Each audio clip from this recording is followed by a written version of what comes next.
Hello. Hi, Christian. Hey, Erin, how are you? I'm great. Thank you. How are you?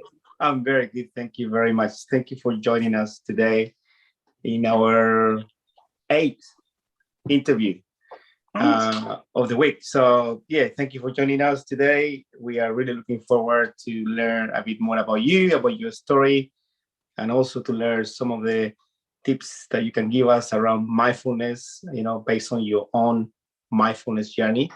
So, yeah, I'm very excited to learn more about you.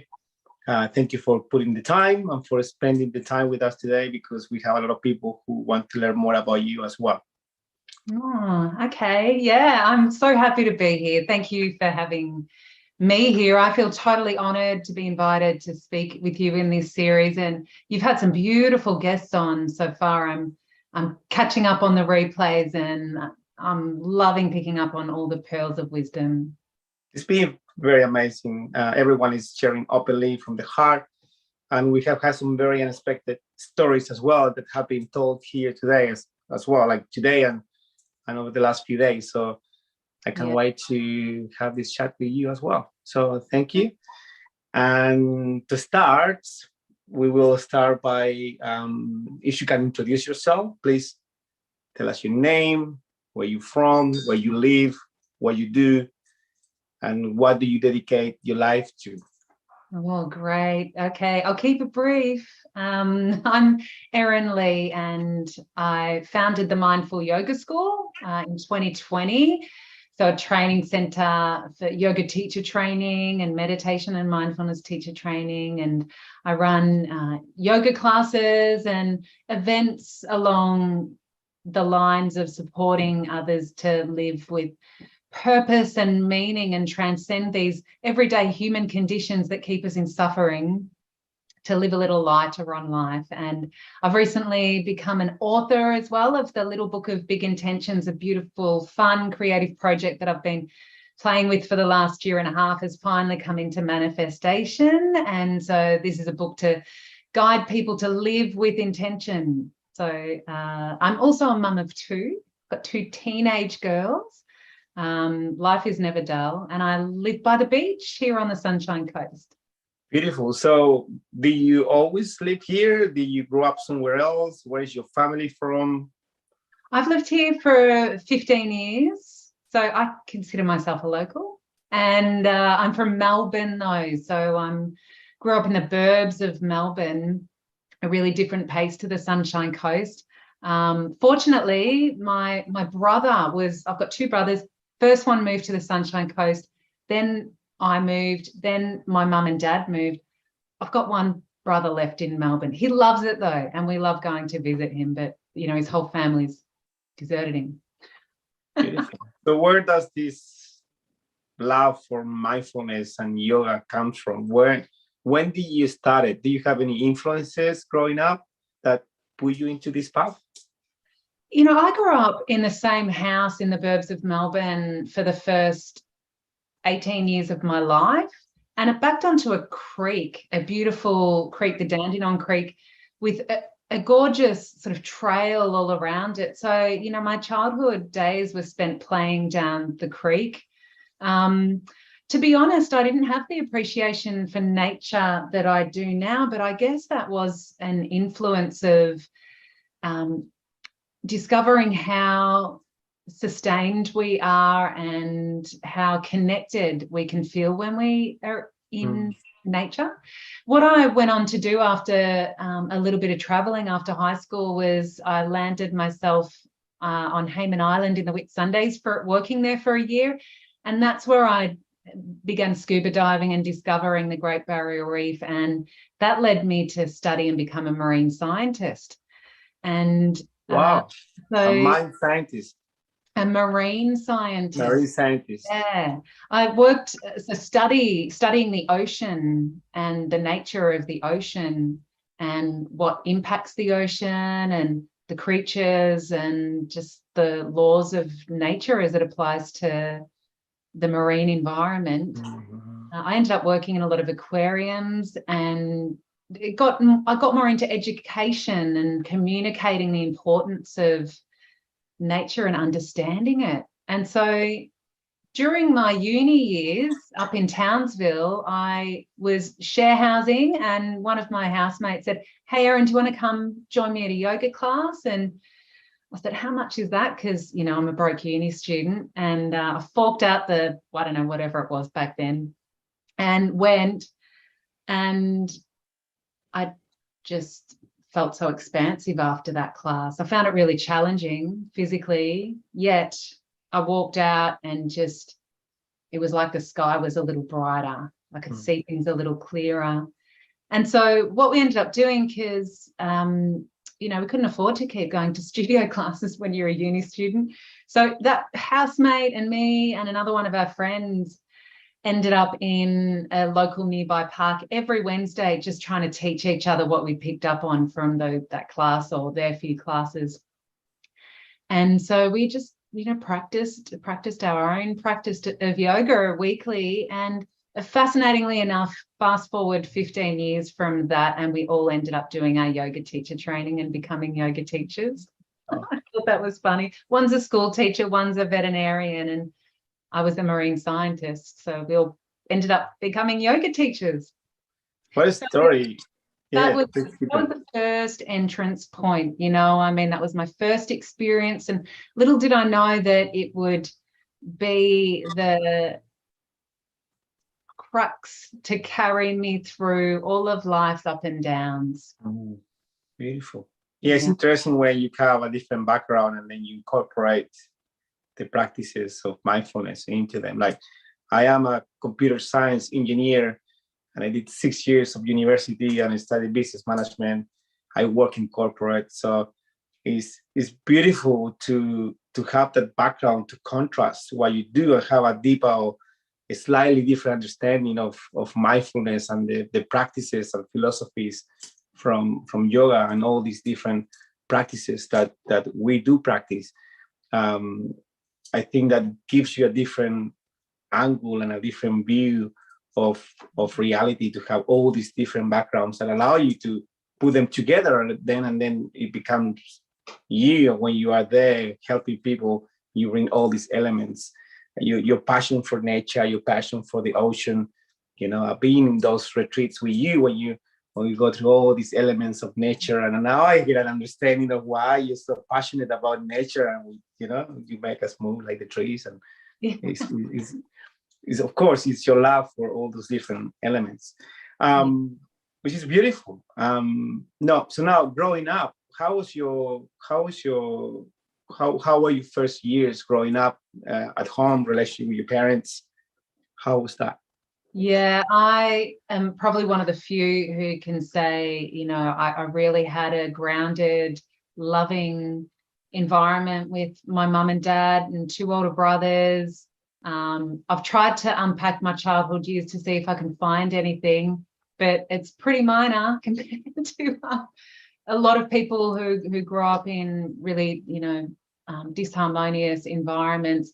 I lived in the same house for the first 18 years of my life with my mum and dad and two brothers, and was very loved and made to feel like I belonged. So from that place, I think that's why when I was 18 and finished high school, that I just launched like a rocket out into the world and couldn't wait to travel and find new challenges and change and explore the world. I guess I just felt so safe to do that, you know, possibilities felt endless. But at the same time, with that type of upbringing, there's still some other type of challenges that come to, I can imagine, to your life, because you grew up in this very safe environment, this bubble of love. And then you go out into the world and you start being by yourself, going to uni, traveling, and experiencing life in a more, openly out there. Did you have any of those challenges when you left this beautiful, safe nest? I'm so happy for you to help me unpack it if you want to. Okay, let's see. So I think that, you know, I've always had that positive mindset as well, and it wasn't as though it was a cushioned upbringing. I had so much independence and freedom, and you know, had lots of experiences, some that my parents don't even know about. And so I guess what I hadn't experienced, though, were, I guess, some major challenges that did come in for me as an adult, that I never imagined would be able to unfold in life for me. You know how you hear about some things happening to other people and you empathize, but you can't really relate. But if something like that happens to you, like, you know, listening to Michelle's story and the other people that you've interviewed, until it really happens to you, it's another level of growth than if you're just floating through life and everything's fine. Beautiful. And we will get to that part of your story as well. So what did yoga bring into your life?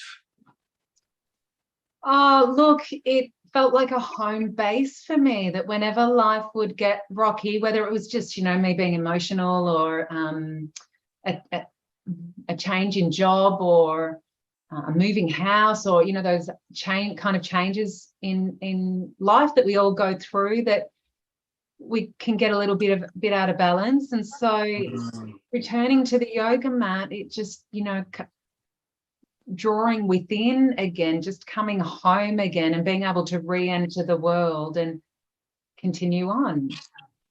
So at its most basic level, yoga has given me balance, and, you know, since that feeling, so much more, given me balance, shown me how to experience true connection in life with all the moments that unfold and people that I'm in relationship with, and my children, my puppy, who can be very challenging.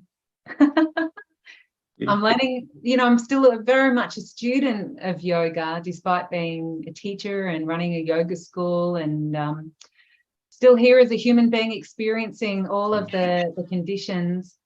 So yoga shows me how to respond to those with grace and compassion.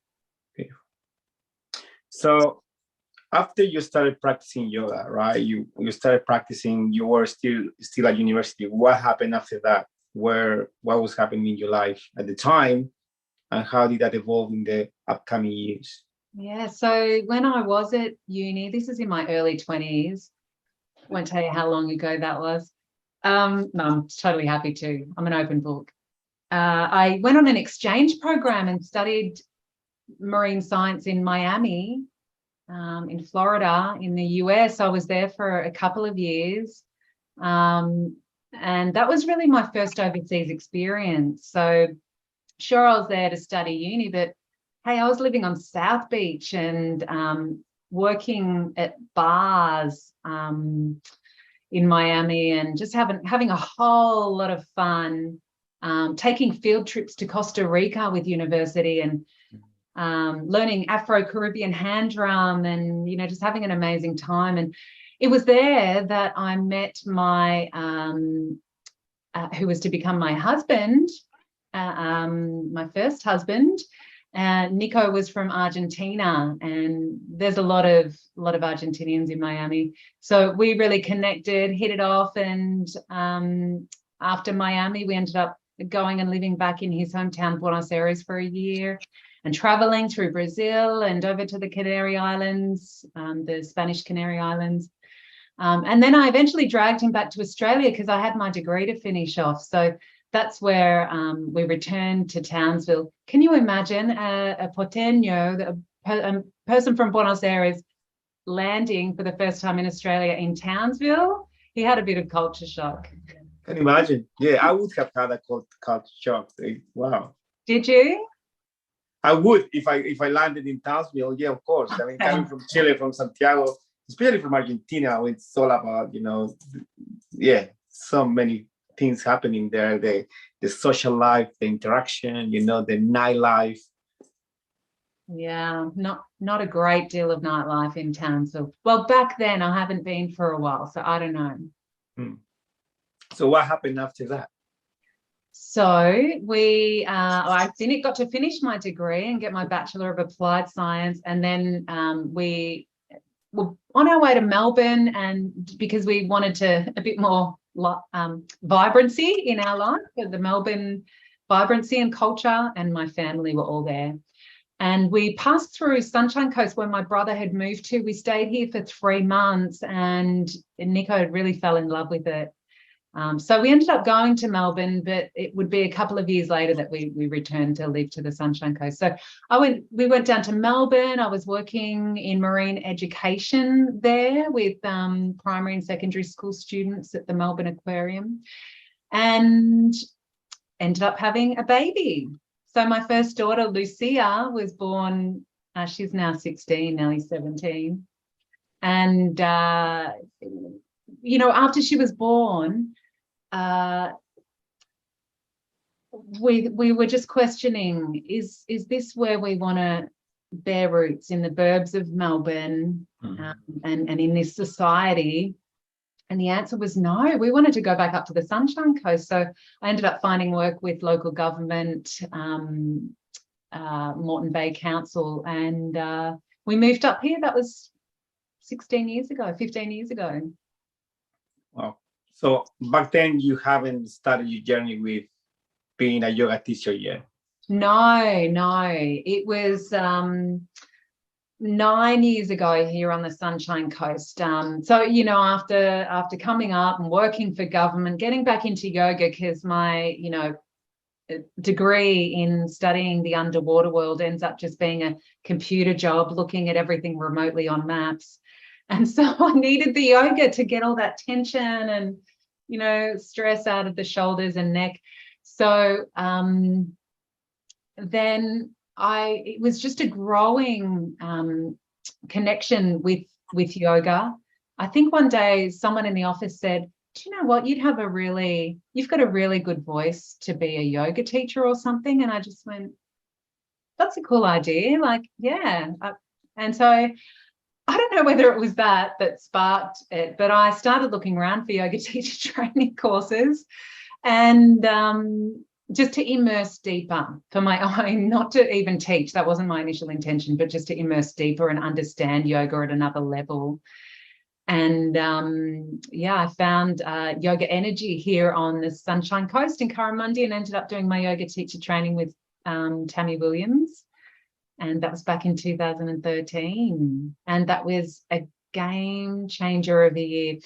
What had happened before then, it wasn't just that the other person thought I had a good voice to be a yoga teacher. What had happened before then was that my beloved husband, who by this stage we had 2 children, and our second child was just 4 months old, and Lucia was nearly 4 years old. So he died very suddenly in 2009.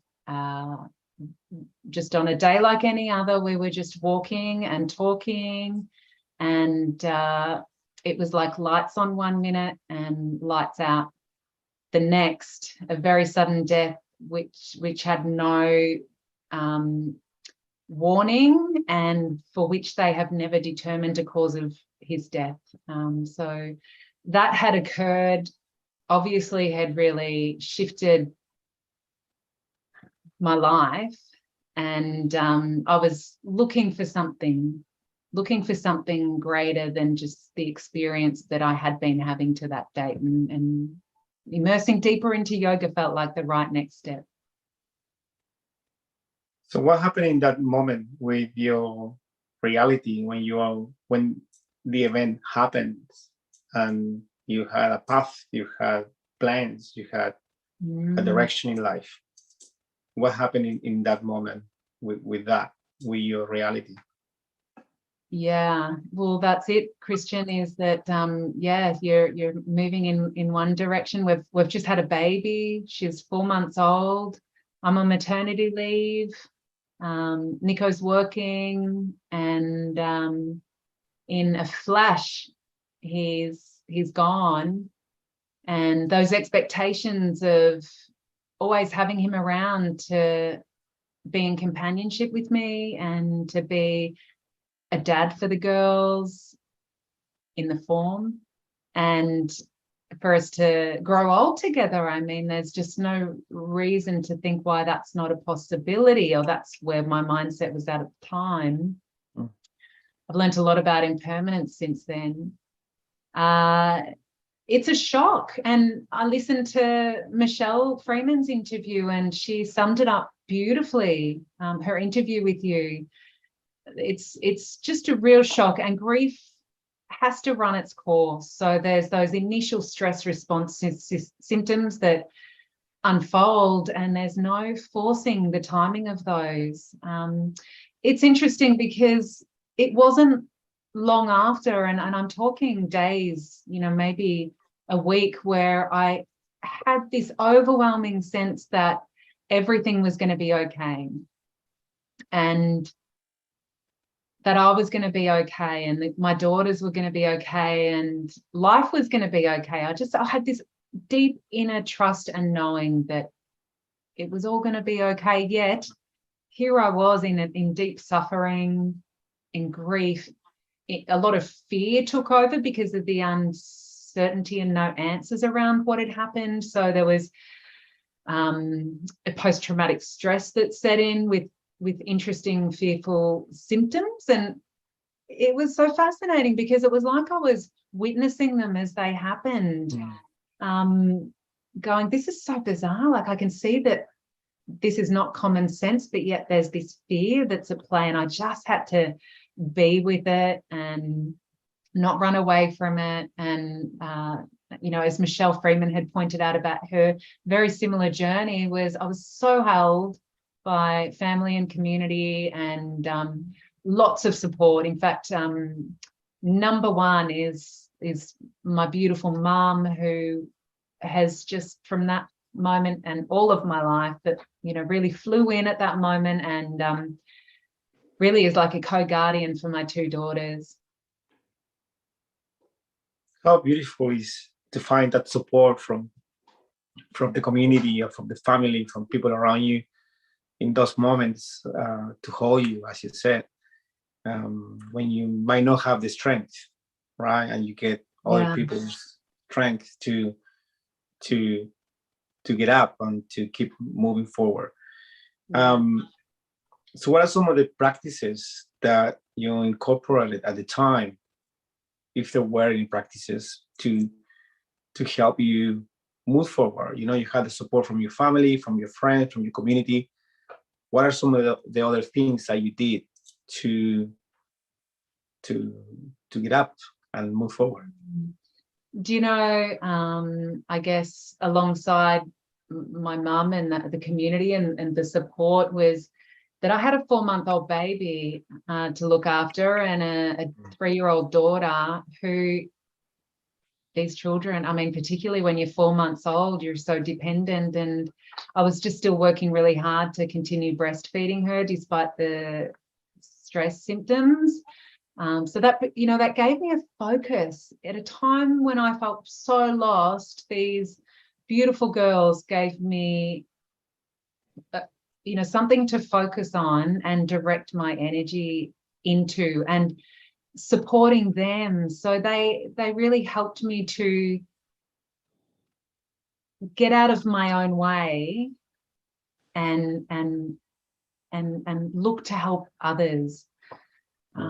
So it wasn't I get, some people have said, look, that was a choice. I mean, some people wouldn't have coped in that scenario and been able to function. And I didn't even think of it as a choice at the time. It was just, because my 3-year-old daughter had such a special relationship with her father, and they spoke Spanish together, and he was a stay-at-home dad while I had gone and worked for local government.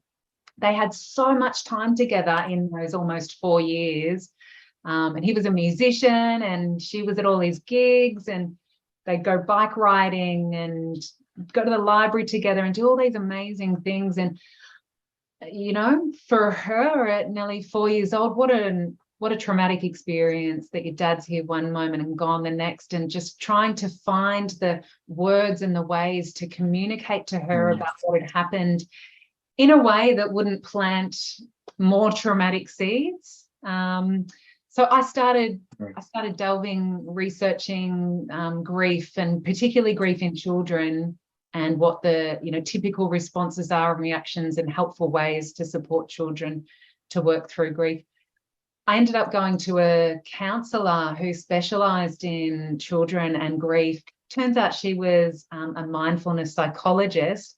So first session there, I think I'm there to talk about helping my daughter with her grief. And she said, Erin, is there anything that you're not coping with at the moment? And I said, no, I feel like I'm coping. I want to know more about how I can help her. And she said, well, you're the person in this whole entire world that she trusts the most. I think you're the person to help her. So why don't you keep coming and seeing me, and we'll support you with your grief and your mindfulness practices. And if you need to bring her in later, sure, you can. She empowered me so much, because there was that whole, like, I don't know if I'm doing the right thing as a parent playing out. So she empowered me so much. And then she started to break down the theory of mindfulness for me, which I'd only experienced through yoga, but not known the foundations of mindfulness. So I learned so much from her. So for how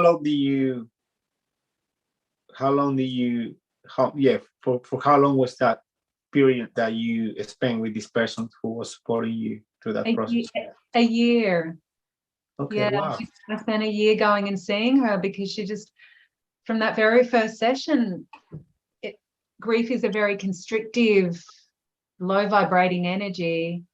After that first session with her, I felt my vibration increase, and I felt more expansive mentally. And it didn't change anything about what had happened, but I knew that it had changed me. And I thought, I have to keep learning more about this mindfulness thing. So what are some of the insights that you had during that period, during those 12 months when she was supporting you?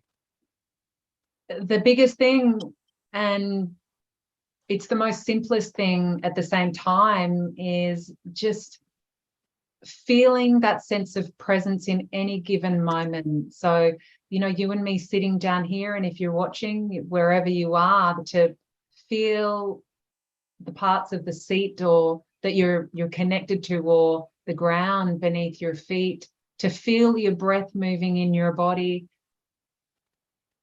That's it. It's at its most profound. And she would guide me through practices as simple as this, and then afterwards we'd talk about what was going on consciously and the detail of it on a mental level. And the practices are so simple, not complex, yet it's that remembrance to notice what's here with that unbiased mind, without the opinion or the judgment. Just be here, and it happens in a breath. Okay. So how did you find acceptance, and how long was that process?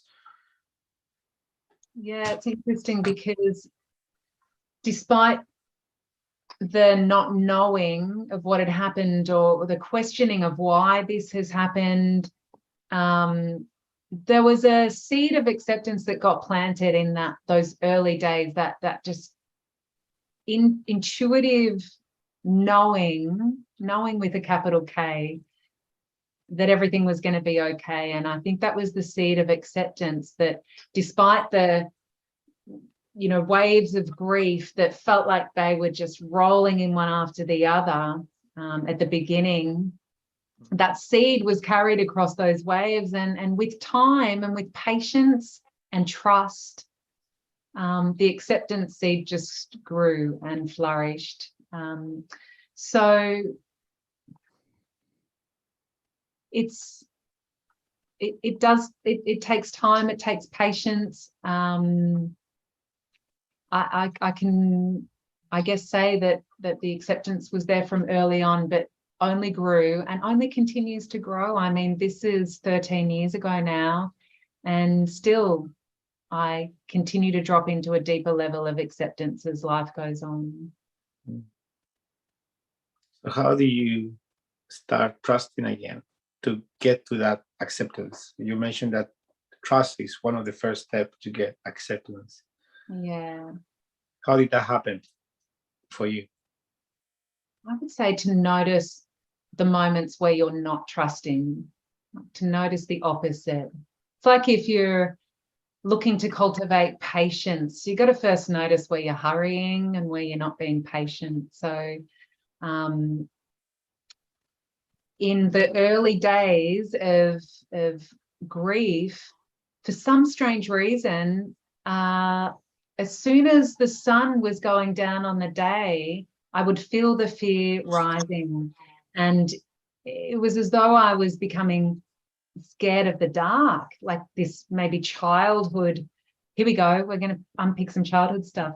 It's as though some childhood, being afraid of the dark stuff was coming back, scared, not trusting the dark. And I was like, what is this? And strange little things started to set in, like needing to have the curtains closed, just so, without any gaps. If you're a child and you might imagine like there's a monster on the other side coming to get you, so you have to close that out. And what is this response? And so to see there that was a distrust of life. So here I'm going along expecting life's going to be one way, and the floor drops out from underneath me with an event that I could never have guessed was going to happen. So now,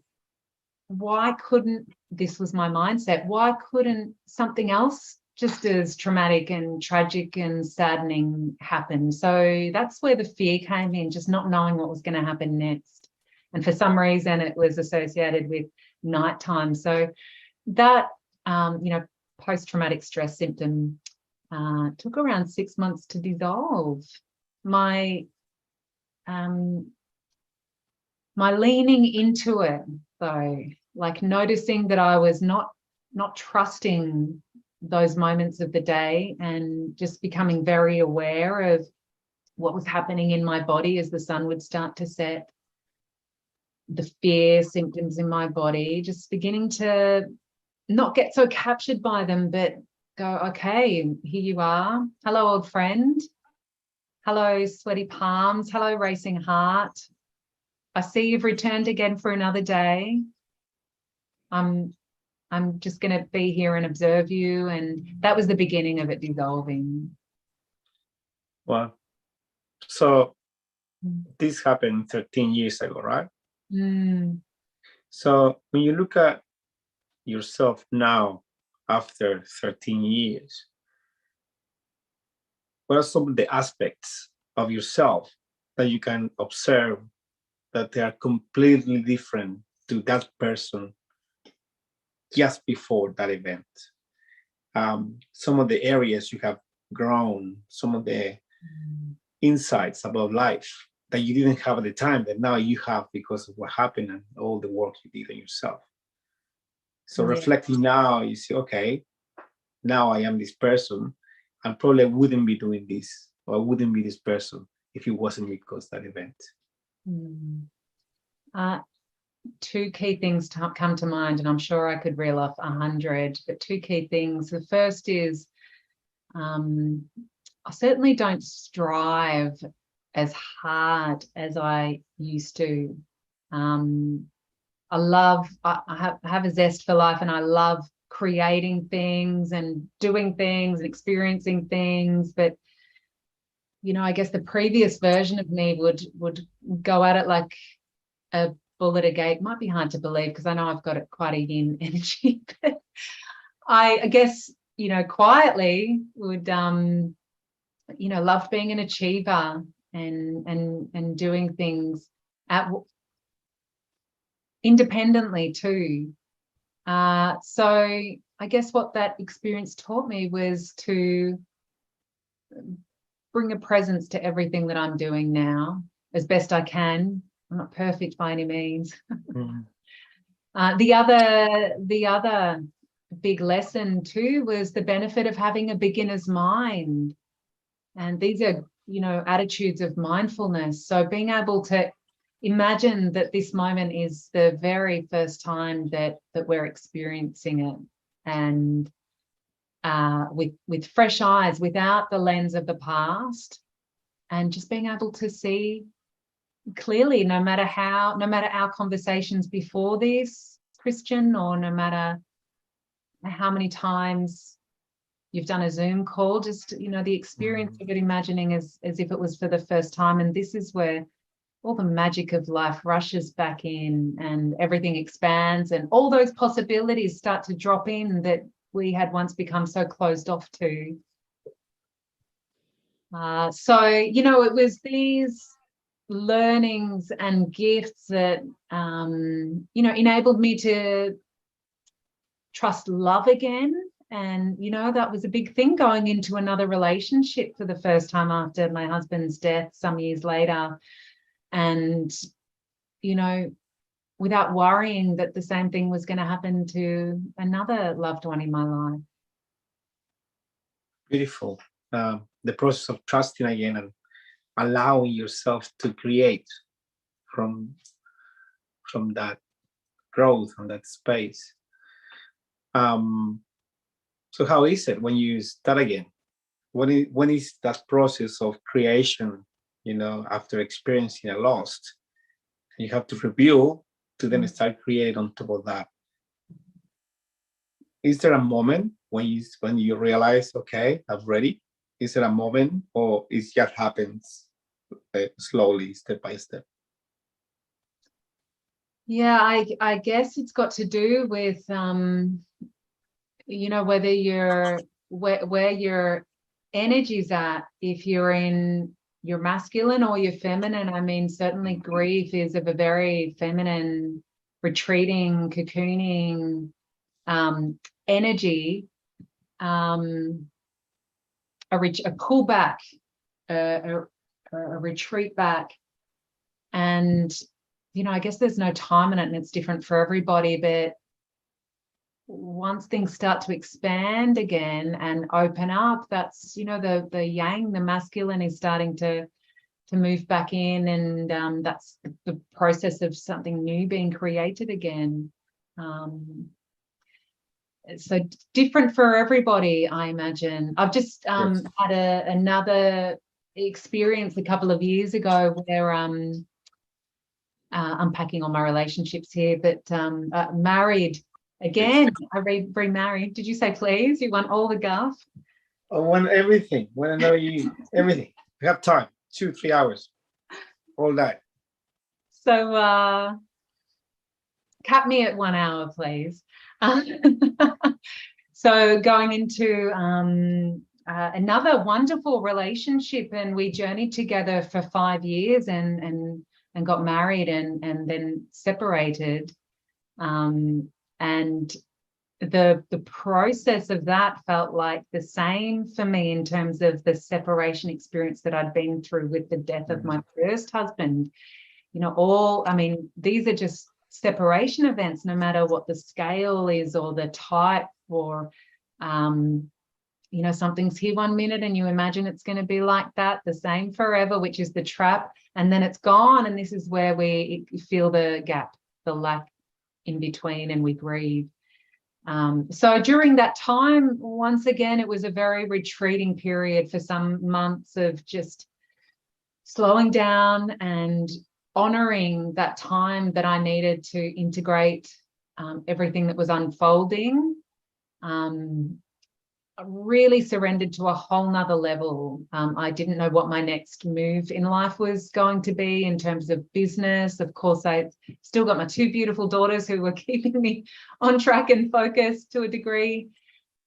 And then it's like, for me, in that experience, one day, after letting go of planning anything about what was going to be next for me, that's where the new creative idea dropped in. And I just knew, I thought, what is it that I'm passionate about? What is it that I love?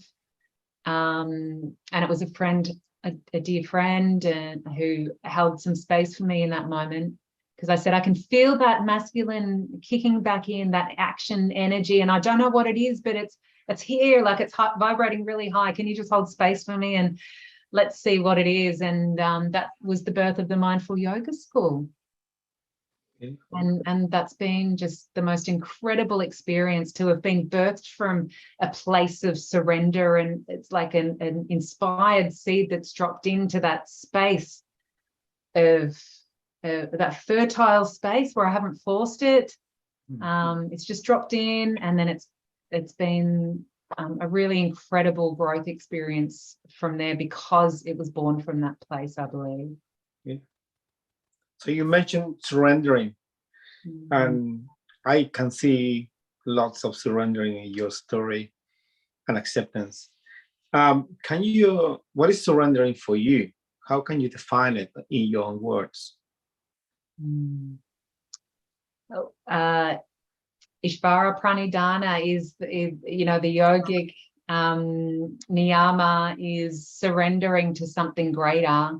And that really resonates for me, that it's not just about crumpling into fetal position and doing nothing, that it's the remembrance that there's a higher order and that there's something greater that has the ultimate order around everything, that we're not as in control as we think we are sometimes. So, these separation events in my life,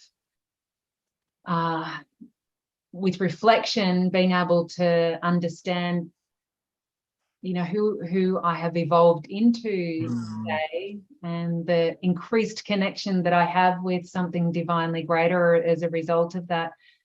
Of course, this was always meant to happen. I can feel that I'm being supported by something greater to reach my own highest potential, not from a selfish perspective, but to understand that I'm just a fragment of the universe, and that the universe wants everything within it to reach its highest spiritual evolution and potential.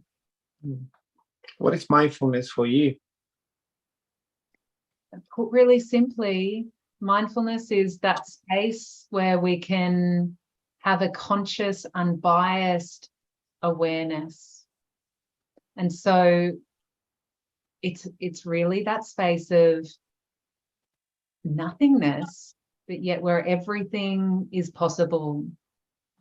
And I like to think of mindfulness as that pause between impulse and doing, and that space where we can just drop into that great sense of being, for us to be able to choose the next course of action that's the most beneficial and that's the most skillful. Beautiful way to explain it. The pause before we choose the course of action, correct? Yeah.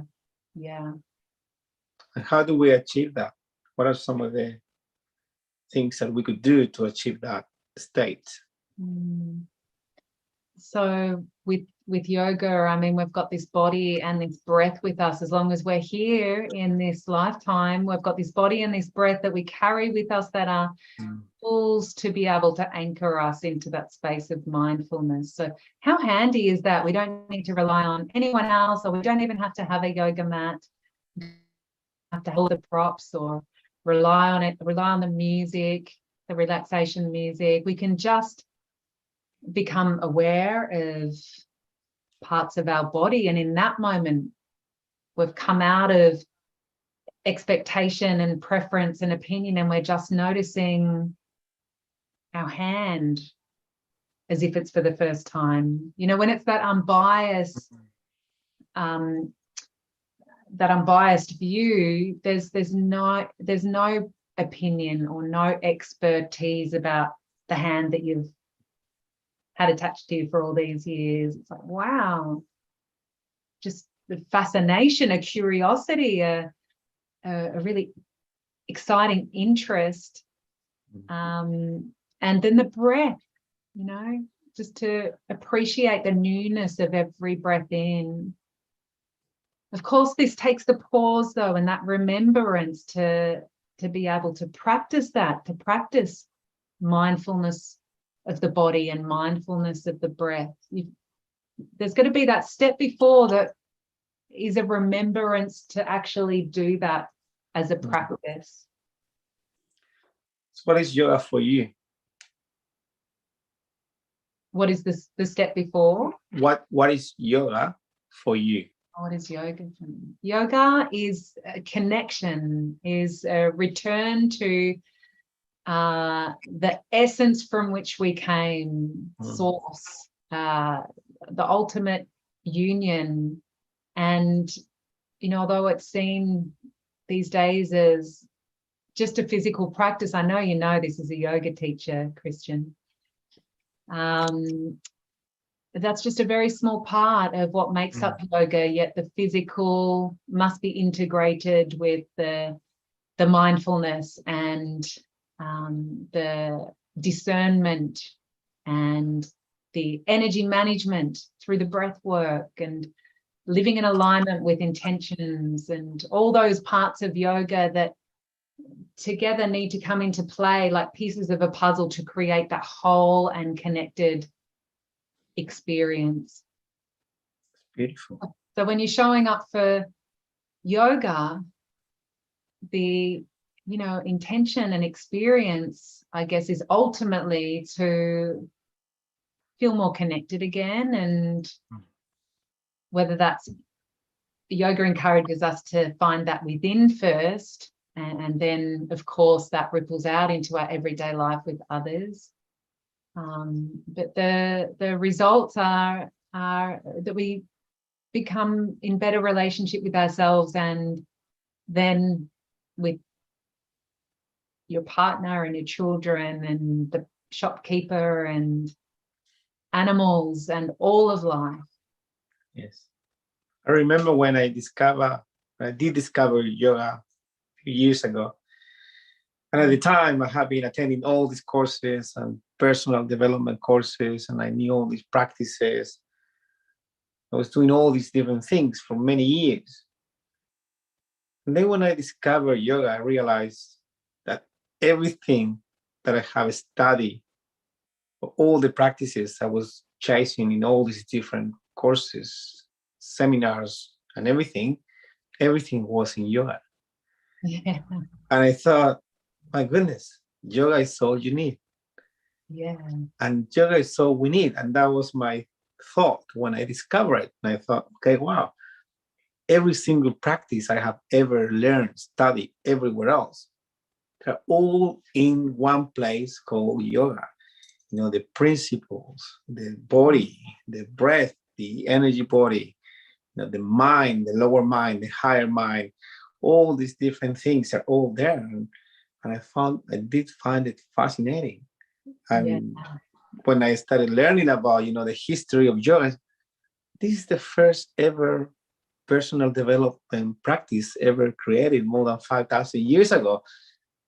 And we're just learning it. And it's like, how is that possible? That we still, in the Western world, there's not still a full understanding of it. And with everything that it has to bring to us. So,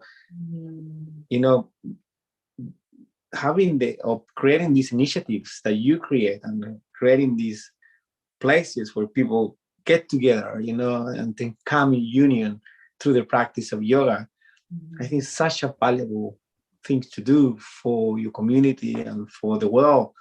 If we all keep practicing yoga and understand it from what it is, more than just a fitness class, right? Which is a fashionable trend.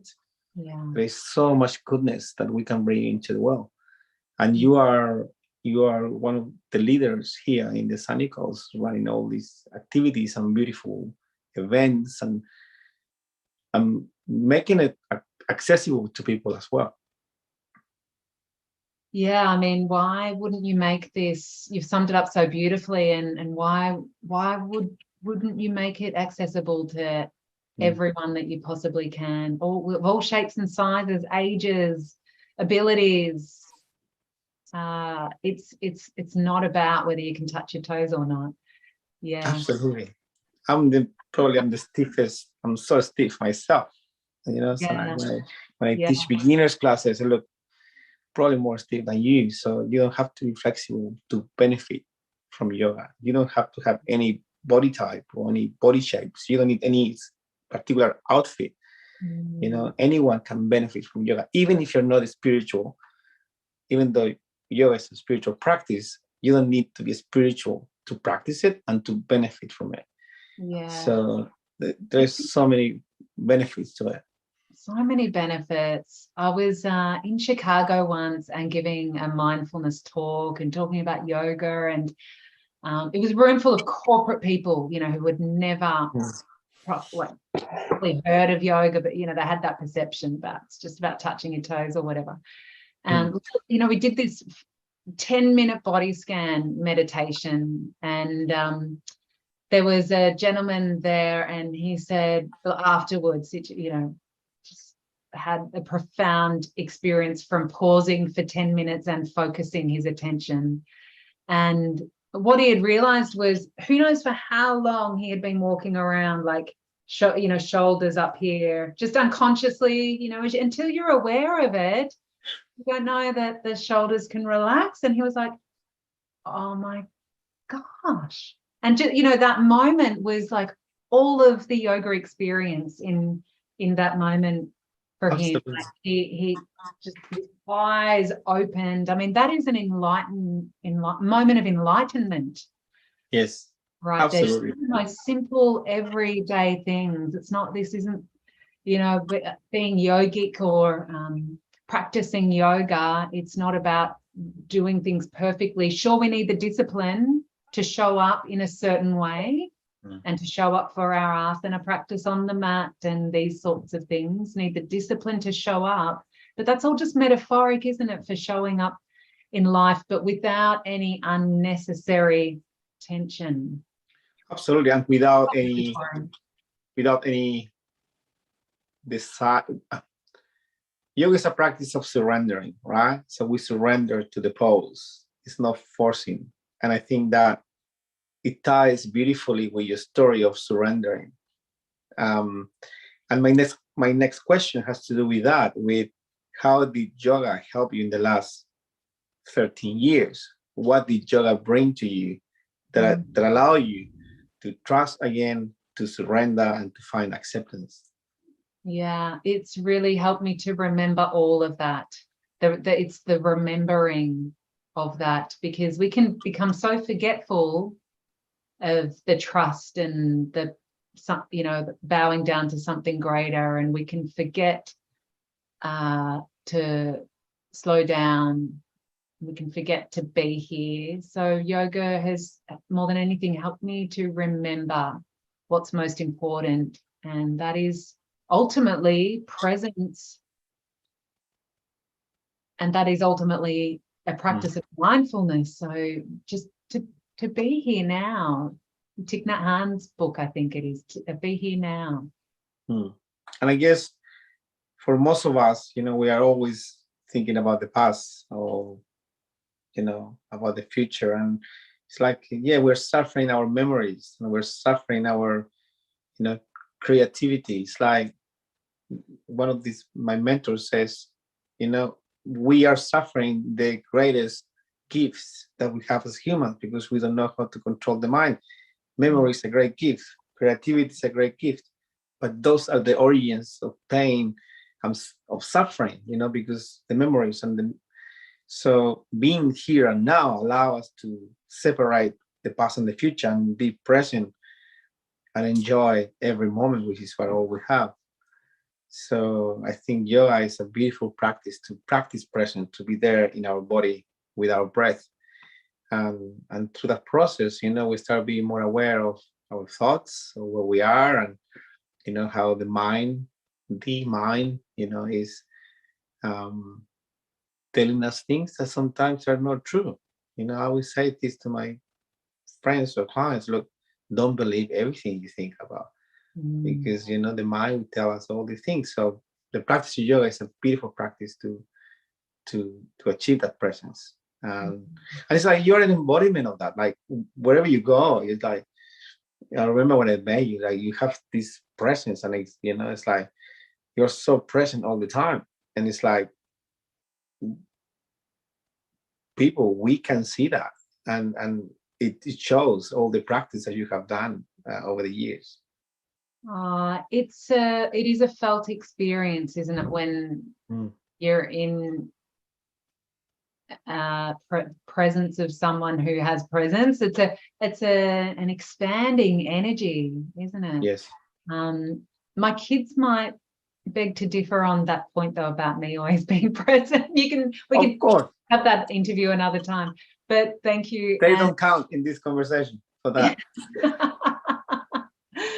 And I think that's the big moment there of the practice of mindfulness and the practice of yoga, that upon meeting someone, if you can take a breath in and out and just give your presence, it opens this space for magic to happen and creation to unfold without forcing something into that space. And so, I'm loving learning more and more in my life that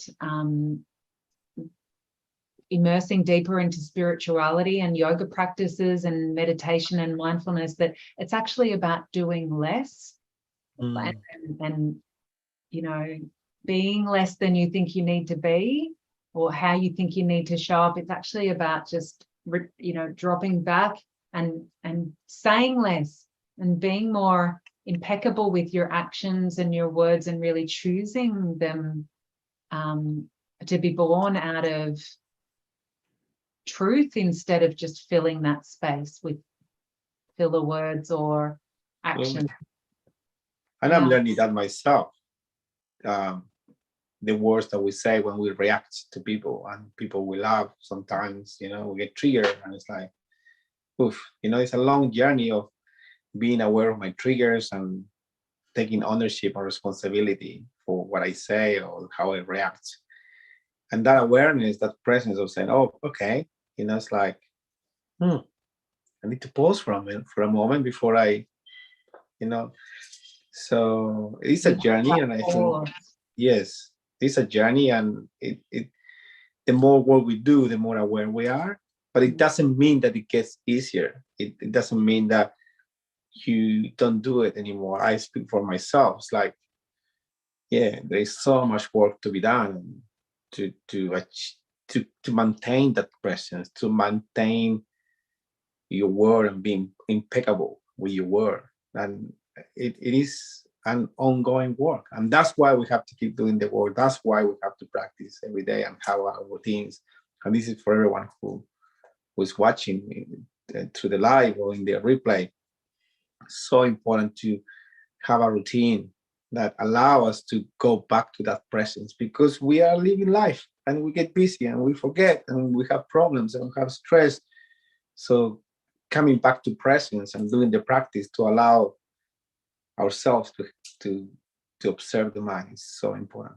Yeah, and I love looking at it, because you got to keep showing up for the work and doing the work, yet the work is actually about undoing how you've set things up to this point. It's undoing the patterns and the triggers and the conditions. And so what a relief to know that the work isn't actually about doing more things to do, that it's about just remembering to let go of the layers that we've built up to this point, to unveil something that's much truer. Absolutely. It's as you said, it's remembering who we are, remembering who we are, and let go of all the imprints we accumulated over life, So where do you find your inspiration from? Nature. I live by the beach. I love the ocean. I must have become acclimatized to the Sunshine Coast, though, because I'm a little adverse to swimming in the winter at the moment. I'm a bit of a coldie, so I'll have to get a wetsuit. So the swims in the salt water is my big thing. It just feels like a complete reset. I feel so inspired from it. I love the sun, but with my pale skin, I can only deal with about 15, 20 minutes. So that, and, you know, seeing my two beautiful daughters become the girls and the women that they are becoming at 13 and nearly 17, is a massive, massive area of inspiration for me. It's really reminded me to be present with their journey, knowing my eldest daughter's about to, you know, I shared the story of when she was nearly 4 and going through that experience, and here she is in a few months' time about to get her license and head on out in the world on her own. And you don't want to miss those moments. So they have been a massive source of inspiration for me to go, actually, I don't want to miss any moments of life. I want to be present for it all as best I can, even though I understand that the human condition is to have unpleasant moments just as much as, you know, the joyful and pleasant ones. I want to be here for all those experiences, because we don't know when it's going to end, but we know that it's guaranteed to. Beautiful. And it's also as a practice of self-love, and what that brings to us and for the people around us. What are some of the practices you can share with us that we can all implement to cultivate self-love in our lives? I guess to really know the energy of love, and that it is a space in between the giving and the receiving. So even in terms of self-love, you know, often we think of, I need to give myself self-love, that it's just of a receiving energy. But I gotta tell you, I don't know that I have ever cultivated more self-love than when I'm in service of others. Like I really am able to say I'm in love in my experience here in life when I have given and supported and have been of benefit for others. So it's finding that balance. Of course, there's those times when we do just need to cocoon and retreat and receive. And I mean, I was getting a massage last week. You got to keep these things in there. Really, the ultimate expression of self-love too is knowing what your biggest intentions are and your highest values in life, and living in alignment with those. That is a great expression of self-love. So to know how to live a life of compassion and to see that in the world around you, you also need to know boundaries and know when boundaries are being crossed and not tolerate those sorts of experiences, but continue to walk your line of compassion in that scenario. For example, understand that there's suffering and to move forward in a heart open way anyway. Wow, you just expanded, you know, self-love to so many different aspects of life. And it's a beautiful way, the way you explain it, because I have never found the words to explain it in the way you just did. Self-love in the sense of loving others and being a full expression of love, and how when we are of service and we feel that love, and it's love for ourselves, but it's expressed towards others. And if I reflect on it, my more happiest moment when I felt the most amount of love in my heart is when I've been of service, when I'm sharing that love and giving it to others. But I would have never defined it in that way, and I think it makes so much sense. And it's so important to bring this awareness to people, to all of us, because when we think about self-love, especially if you are working on it, we always go like, oh, self-love, nurturing myself, and it becomes something that is very isolated and disconnected from everything else and everyone else. So it's so important the way you explain it about self-love as expansive energy that reaches others, and then the more we give it to others, it's like the energy goes like this. So I just find it fascinating. Yeah, you've summed it up beautifully. So when you look back, and you think about your life, you grew up in Melbourne with your family, beautiful life, and then you never thought that this was going to happen, and now you are living the life you are living now. What are some of the greatest what are some of the reflections you make now, looking back, in terms of the biggest lessons that you had, and now you can share with your children, with your friends, with your students?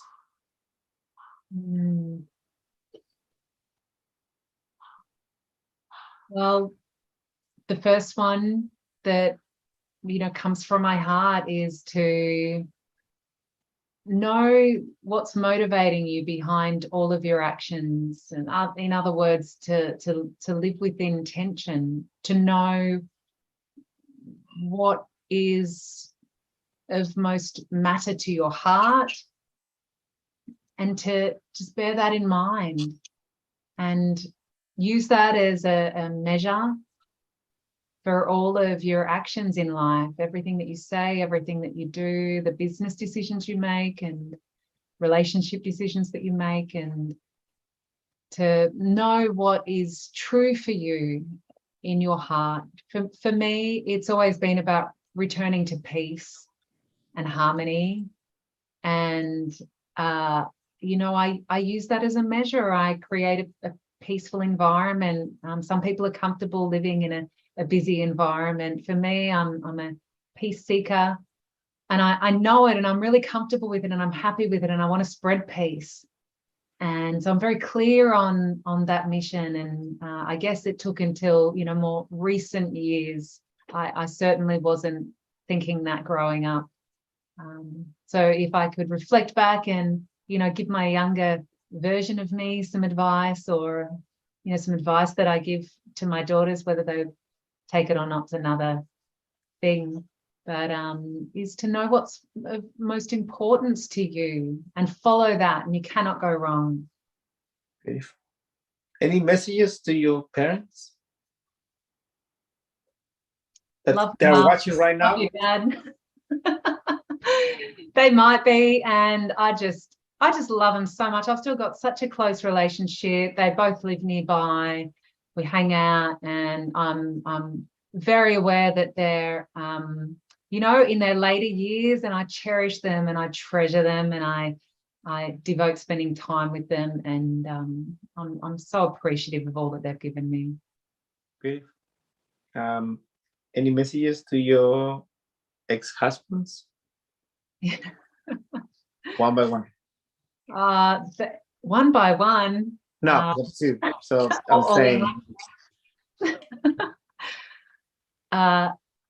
Thank you. Thank you for showing me, teaching me, and sharing with me in a way that I have been able to experience a greater essence of love, and have learned so much about myself and life, and I thank you. Thank you for that. Messages to your daughters, if you could give them, you already mentioned one, but if this was the last piece of advice you could give to them, what would that be? Follow your dreams, live with intention. I'm always here to support you. Beautiful. Do you have any role models growing up, right now, in the world and locally as well? People that you admire or you follow? Yeah, on a level of mindfulness, I love Tara Brach. She's a real role model for me. I love Eckhart Tolle. I love Wayne Dyer. He's passed on. I was so fortunate enough to have seen him just a few weeks before he passed. Yes. And again, my mom and my daughters, the female line in my family, I have a deep connection with and love dearly, and they inspire me every day. They're my role models. Beautiful. What are you working on at the moment? Well, first of all, tell us more about the book. I want to know more about this book. I'll tell you about that anyway, because that's what I'm working on. That's what I'm doing at the moment. I'm in promotional mode. I've just finished writing the little book of big intentions, and it's landing on our shores on a ship very soon. But I'm really excited about it. It outlines 27 big intentions, like the ones that we've just been talking about. And I worked with an incredible artist who is originally from here on the Sunshine Coast, CreativeCreation.tv. She has been in Austria, though, since COVID lockdown a couple of years ago now. So we just navigated our creativity together online. She's still there. And she's brought through some incredible pictures and artwork in this book. And as soon as I saw her artwork, I knew that the images had to be put onto some guidance cards as well. So I've got the little book of big intentions, the standalone book, and then the guidance cards and the book come in a box set together. And there's a yoga pose or mudra or breathwork practice to support the embodiment of each intention. For example, for the intention of clarity, there's the Nadi Shodhana, alternate nostril breath to purify the energy body, but sitting in Sukhasana, in easy pose, taking a comfortable seat and purifying to attain clarity. So there's a little inspirational writing, some quotes, and a step-by-step instruction on how to come into each pose or each mudra, how to undertake the breath work, and Katura's been the artist to support it all. It's just been such a fun project. So got a big intentions, big book launch coming up at the Night Quarter here on the Sunshine Coast. It's the first time they've held a big yoga event there in the main stage area. So there's going to be a couple of hundred of us. And I've got, some of the beautiful musicians I know, and they're going to be playing there too. So I'm really excited. Got some exciting special guests. I'm connected with Chenrezig Buddhist Institute, and the head monk there's coming down to pay us a visit on that evening. And beautiful. Wow. You've seen the gratitude diaries that get around Melanie Spears. She'll be there. She's another one of my mentors. She mentored me on this book journey. Beautiful. So what else are you working on? Tell us more about the school, any teacher trainings coming up. Do you offer any mentoring, coaching, one-on-one classes? Yeah, the teacher training, I'm about to wrap up a yoga teacher training intake. We've got a couple of months left together, and there'll be 17 new beautiful mindful yoga teachers out there in the world in September. And in September, next month, I also kick off with the new meditation and mindfulness teacher training program that's already full. There's a wait list for that one. So I'm really looking ahead now to the next yoga teacher training intake, which is March next year. And all the in-person days get held at that Chenrezig Buddhist Institute in the foothills of the hinterland of the Sunshine Coast, beautiful monastery there. And we travel together for 7 months, delving deeper into everything that we've just been talking about on this program, Christian. I can talk for 7 months about it. Great. We should have booked more time, more than an hour to do this. So, how do we find you? Facebook, Instagram? Yeah, you can find me on Facebook, Erin Lee, or head to the mindfulyogaschool.com. They'd be the best places. I'm on Instagram, Erin Lee _yogini. They're the most common places you'll find me. Go to the website, the mindfulyogaschool.com. There's some free offerings there that yoga, online yoga classes and these sorts of things. Today, I've just finished filming a 7-day program, 7 days of Sankalpa meaning intention. where I guide people through in intention setting for 7 days. There's a downloadable workbook and video lessons and a meditation for cultivating qualities like patience and peace and reflection, all those things we've just spoken about. I just love how you said, I'm doing less now. And it's like, you're doing all these things like, okay, wow. But they're also fun, and they Absolutely. are inspired movements. They're inspired actions. And absolutely. I mean, I can relate to that. I relate to that myself. Like, I took a break of almost 2 years, and I only started doing more work recently, right? The last 2 or 3 months. Yeah. And I have been on fire, the podcast, events, my own things, coaching, mentoring. But I was ready. It's like, it's effortless because I was waiting for the right time, the right moment when I felt ready. I did my work. I disconnected from everything for almost 2 years. And now I'm so ready that I put my intention out there and I'm doing the work, talking to the right people, doing what I love, and things just happen. So I can't relate to your situation because it's what you love. I've watched you, Christian, and I could feel that point where that inspired action, that energy kicked in, and you got to go with the flow then. Like, it's like you hit a jet stream of abundance, of opportunities and things unfolding and flowing, and you have to go with it. And the key, to do it, all that, it sounds like a lot of stuff, and it is a lot of stuff. The key to doing it without getting stressed or feeling busy by it is just to be there step by step for each part of it. You can have the bigger picture plan, like, over here in this room, I've got this annual calendar that at a glance I can see sort of what's coming up. Like, you can have some strategy around it. It's not a problem to plan ahead, but then just, present step by step, that conscious, unbiased awareness with every step that you're putting into action. Otherwise, it won't carry the right energy. Everything that you're producing will have a capped experience. Somehow it won't get traction. Somehow it won't have the benefit for others that you're hoping it will. That's a beautiful advice. So, yeah, thank you for that. And yeah, look, it's very humbling for me to experience, this work that's coming my way and all the things that we're doing.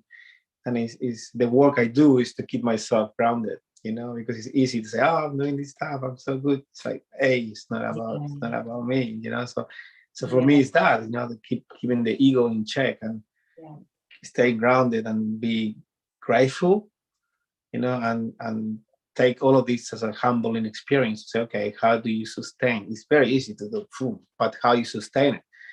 And I think that what you say is a beautiful, beautiful tip in the sense of take it by day and do it with love, and be present in everything you do. Yeah, and I think you've nailed it there too, that line between it tipping into how is it serving me versus, hang on a minute, ego check, how is this of most benefit to the world around me? Let's come back from that and serve from that space. That's a humble way to move forward. And I just think the universe is always going to have your back when your motivations are coming from that space. And you're an example of that. It's like, I mean, everything that you have done and the things that you keep doing and you keep creating with that feminine flow, which is beautiful to witness. It's like things for you just keep coming, and you're a perfect example of that. Of co-creating with the universe, which is something I really believe in. How do we co-create with the universe in flow without forcing it? There's so much forcing that masculine energy that we have. Let's do this. Let's smash goals. Like, wait, let's do it with love. Let's do it with flow. Let's do it in a different way. It doesn't have to be hard. And it's same with the healing process, or how we move forward in life. It doesn't have to hurt. It doesn't have to be hard. It is hard. It's already. So why do we make it harder? Can we just go with the flow and surrender to the flow and let those feelings and the feminine energy come through? for us men and women, And I think that you are also an example of that, the way you show up and this magnetism that you have to attract people to your activities and your events is same, So I think that's a beautiful thing to witness. Yeah, thanks, Christian. Ditto. I can see Sue, who's been tuning into this call. She's shared a comment, and Sue, I just wanted to say hi and how amazing that you've had a similar experience. And I'd love you to message me, and we can share a bit more with each other. And anyone else who's listening, if you have connected with any of this discussion, you know how to reach out to Christian by being here. You're already connected with him, and feel free to connect to me. And anyone who's coming on this call, because you're part of my community too, I can vouch for Christian being just such a beautiful guy, moving through life in such an honorable way with good intentions, and he has a lot to offer with his yoga and breath work and coaching. Thank you very much. I mean, thank you for that. It's beautiful how you offer this for everyone, and thank you for the acknowledgement as well. I really appreciate coming from you. So you are someone who I deeply respect. Like, all the people that I wanted to bring this because you are people that I look up to. So it's beautiful to have you here and share a bit more of your story and your words. They mean a lot. So thank you for that. To finalize this, what is the change you would like to see in the world? I'd like to see more peace in the world, Christian. I will keep, through the modalities of yoga, mindfulness, and meditation, I will continue to promote peace and support others to return to peace. It's part of everybody's true nature, isn't it? It's just that things have gotten in the way. And so, person by person, yoga student by yoga student, I'll continue working on myself too. We can all have a really big impact. Beautiful. Thank you very much for joining us. And before I say goodbye, is there anything else you would like to say? This is the moment to give us your last thoughts about anything, life, mindfulness, yourself, your children, upcoming things coming, anything. May you be all that you intend. Thank you very much. Have a beautiful night. Thank you, everyone who joined us today. Thank you, Erin, for coming on board and for sharing your story so openly and give us, for sharing your wisdom about life.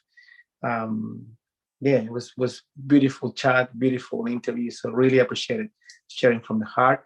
And thank you for all the work you do for us, for inspiring all of us to become better, to live in peace, to seek peace, because you are an embodiment of that, and for all of us, it's very inspiring. So thank you very much. Lots of love. Have a good night, and I'll talk to you very soon. Thank you, Christian. Good night.